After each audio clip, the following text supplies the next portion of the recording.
Okay, I guess we're going to discuss this quickly, and I'm going to be careful what I say here because this guy's going to start thinking that I've got something against him, and I really don't. But of course, I'm talking about John Jones. We're talking about picograms. We're talking about tests, failed tests, post-fight tests. We're talking post UFC 232. We said, well, I asked him before the fight, John Jones. I said, "What happens when you fail the post-fight test?" Because, of course, the pulsing picograms are in his system for about a year or whatever. I said, if that's the case, then surely they will show up afterwards. And lo and behold, that has come true. It has come true. VADA, they tested him, another anti-doping organization, and they found. I hate saying this word again. Picograms. They found more picograms in his body, which, to be honest, stands to reason.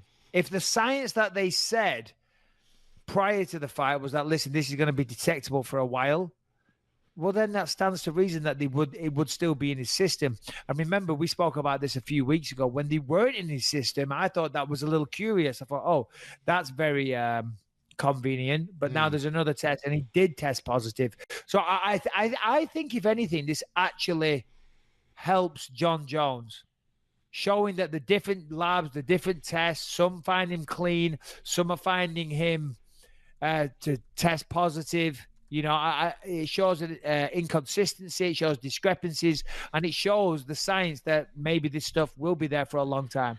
Now, of course, black and white, it shouldn't be in his fucking system, simple as that. But if we believe the narrative, yes, he's been penalized for this. It was from 2 years ago, and it's still pulsing in his system.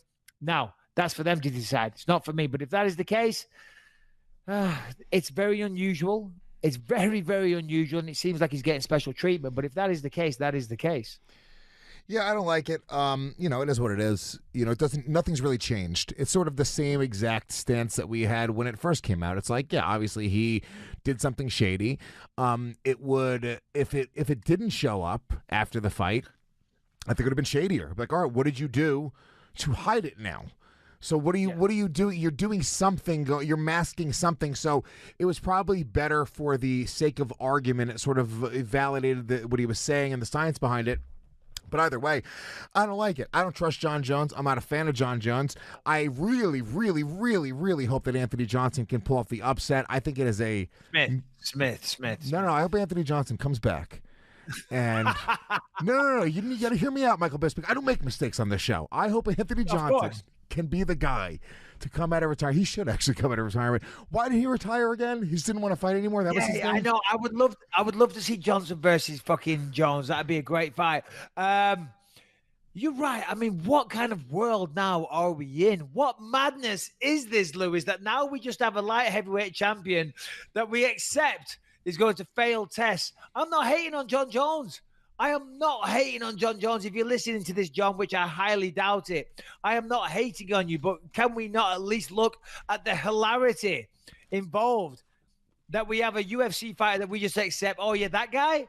Oh, yeah, no, he's allowed to test positive because, picograms are in his system and stuff. It's bizarre. Yeah. It's, if John Jones were to remove himself from the situation and just to look at it objectively, he would even go, come on, guys, really? Really? Yeah. Oh, yeah. It'd be interesting to know whether or not John would take on other fighters that were tested positive. That'd be interesting. Of course, he would say yes, but would he really? Really? Well, Anthony Smith, he's what was his actual quote on the John Jones testing positive again? Because he is smart. Whoever is in his ear, I don't know if it's just his own instincts, which are great, or if he's got a great manager or agent. But every time he has a statement on this, no. When I did that show with him, remember, he even said on this show, it was me. I told him what to say. I've been texting him how to handle this whole thing. Every smart thing that Anthony Smith says is my doing, okay? So you're welcome, Lewis. Thank you. I'm really just complimenting Michael Bisping right now. Yeah, exactly. But, stop it. I'm starting to blush. He's really fucking smart. Yeah, no, it's interesting because I'm going to be at Vegas. I'm working that show for ESPN. And if Jones has been listening to this podcast, which I know he hasn't, I know he doesn't listen to the podcast, I'm assuming, but he might scroll YouTube and see all these, these clickbait websites that put these hits out there to get views, It's weird, man. It's weird. I guess we just got to get on with it, you know. I mean, but how long is he allowed to fail tests and still be allowed to fight for? That's my only. This, you know, I understand. I get it from everyone's perspective. I understand the scientists. I've heard Jeff Nowitzki. I've heard John Jones. I've heard it all. And we've got no choice but to accept it all. And as I say, fair play to Alexander Gustafsson and fair play to Anthony Smith for not going on about it too much. Gustafsson hasn't protested the victory or the loss, and Smith is willing to fight him. So fair play to those guys. They're true warriors. Well, it also doesn't do well for them. How long can it go on like this for, though? If Anthony Smith, or dude, look, you know this firsthand, right? If you would have come out and been like, fuck you, you're a cheat, that's why you beat me after the fights, it didn't, even though that was the truth a lot of the time, you were dealing with people that were cheating and that got caught for using steroids or TRT after the fact. There were known, steroid abusers or performance enhancement abusers. It didn't gain any fanfare, even if it's the truth. It just sort of looks like somebody making excuses for the losses. So even if you really believe that, it does more for you to go, fuck you, I don't care, everybody's on steroids, who gives a shit? And that's sort of what Anthony Smith is doing. What was his quote? What did he say, Harrington? All right, give me 1 sec here. If you're hitting me up about this, I truly don't care. Picograms, no picograms, Olympic-sized swimming pool, grains of salt. I couldn't care any less. I signed on the line and did it knowing what I was signing up for and with no expectations. I'm good, y'all. Beautiful. It's great. Beautiful. Well, listen, it's supreme confidence. Listen, I'm writing a book right now about my fight career. And one of the things we were talking about earlier today was that in the early days of my in early days of MMA, certainly in England, I'm sure all over the world, even in the UFC up until very, very recently, everybody is cheating. Shut up, Rebecca. There it is. We couldn't go a whole shot. I said, put the dog outside. Drink. I said, the dog chasing the fucking tennis ball around the house. Put the dog outside. It is 79 degrees here today. It's a beautiful day. He's German. He's a shepherd. Let me go fucking German shepherd outside because he's barking. And I've lost my train of thought. Rebecca, my office after this. We're going to talk. Where was that? We're talking about Anthony Smith. In the early days of MMA, is what I'm talking about in my book right now. A lot of people all did steroids, and I think it was kind of par for the course. I never did because my dream wasn't to be trying to get a win at a shitty sports hall in England on a low-level show. I wanted to get to the UFC, and I had no idea how long that stuff would stay in your system. Not that I'd take it anyway if I'd known, but I was like, A, I don't want to do that, and B, that could mess up my UFC hopes down the line. But you still go into those fights having the knowledge that your opponent may be on steroids, but you think, you know what? I don't give a fuck. I'm still going to beat your ass anyway.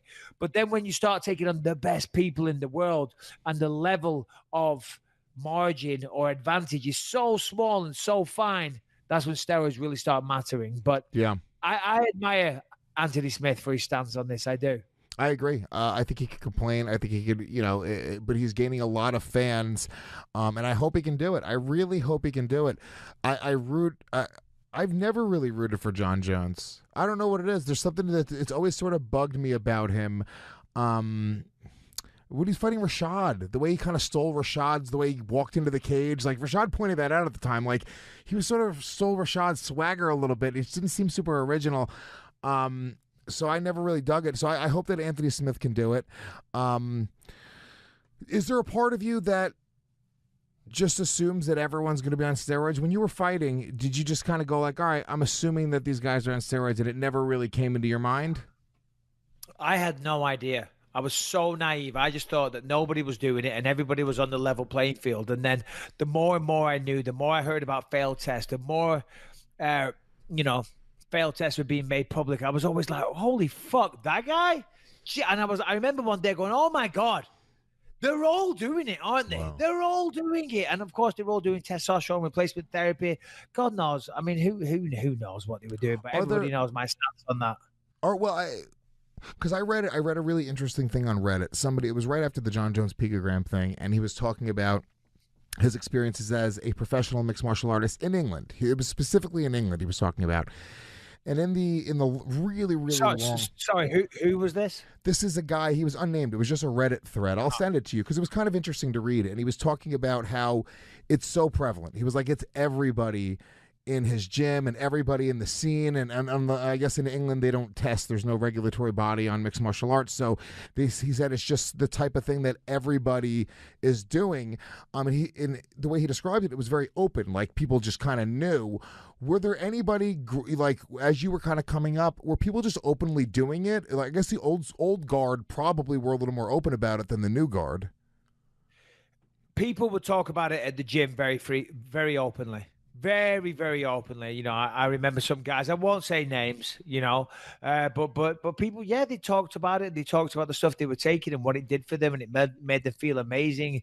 And they tell me how quick it was in and out of your system and this and that. But I never once, I mean, as I say, I'm writing a book about it now. But the whole purpose of me getting into this was to go the whole way. You know, that was my vision from the start. I wasn't trying to just like get famous in my small little town and be known as a hard man and win, you know, a few bucks and get a little bit of local celebrity for being the hard man on some local cage fighting show. That wasn't my endeavor. That wasn't my end game. My end game was to get to the UFC and be a world-class fighter, win the belt, and hopefully be able to retire off the amount of money that I made. You know what I mean? So at no point, are you okay there, Lewis? You look like you're about to pass out. No. I had like a little bit of burp come up, so I just sort of did it away from the microphone. It was that smelly that you had to like I had almost throw up. I kind of had to put my head down. I mean, I looked at you and you looked like you were like, you were convulsing. Yeah, it was weird. I thought you were having a heart attack. Let's get on with it. Greg Hardy, this was a big story of the night. And I've got some things to say about this, Lewis, but I'll let you lead the way. Give me the technical breakdown from the undefeated Luis J. Gomez. Well, where can we start? Look, Greg Hardy looks great. Greg Hardy looks like a killer. He's definitely, how long has he been training MMA? 2-3 years? Something like that, yeah, not long. I mean, but professional athlete obviously has been able to adapt his body to this. He looks like a killer. Nobody liked him. Coming in, you're talking about fanfare. He was getting booed by everybody, coming off like a villain. The way he kind of is carrying himself, he's really leaning into the bad guy thing. And especially, it's weird because you have the whole thing with him, allegedly hitting his ex-wife, and you'd think that he would just try to put a little bit of a good guy image on himself, but he didn't give a fuck. I'm trying to remember because I was getting hammered. By that time, when you're live at a UFC event, I was drinking whiskey all night. I fell asleep on the subway home. I dangerously, on the way home from Brooklyn to Harlem, fell asleep. Is that why you fucking just totally ignored my text and bailed on me? Because my cell phone... We were supposed to go and hang out afterwards, and you were nowhere to be seen. So, that explains it all, Lewis.